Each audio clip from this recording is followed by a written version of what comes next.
বাংলাদেশ সহ বিশ্বের গুরুত্বপূর্ণ সংবাদগুলোতে আপনাকে স্বাগতম। প্রথমেই শুরু করছি আজকের একটি তাজা নিউজ দিয়ে। পুরনো নোটেই ফিরল টাকার বাজার। গণমাধ্যম জানায়, কেন্দ্রীয় ব্যাংকের নির্দেশনায় আগে সংরক্ষিত পুরনো নকশার নোট আবার বাজারে ছাড়া হচ্ছে। নতুন নোটের সরবরাহ কম থাকায় এই সিদ্ধান্ত নেওয়া হয়েছে বলে ব্যাংকাররা জানান। এসব নোট নিষিদ্ধ না হওয়ায় স্বাভাবিক লেনদেনের ব্যবহারেও বাধা নেই। ফলে মানুষের চাহিদা মেটাতে পুরনো ছাপানো নোট ধীরে ধীরে বিতরণ বাড়ানো হচ্ছে।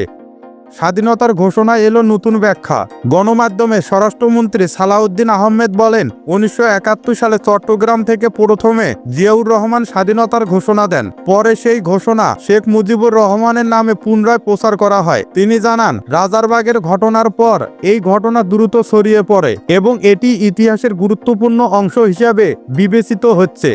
ট্রাম্পকে দেওয়া হলো অবিশ্বাস্য প্রস্তাব। গণমাধ্যমে ডোনাল্ড ট্রাম্প বলেন, ইরানের নেতারা তাকে দেশটির সর্বোচ্চ নেতা হওয়ার প্রস্তাব দিয়েছিলেন, তবে তিনি তা গ্রহণ করেননি বলে জানান।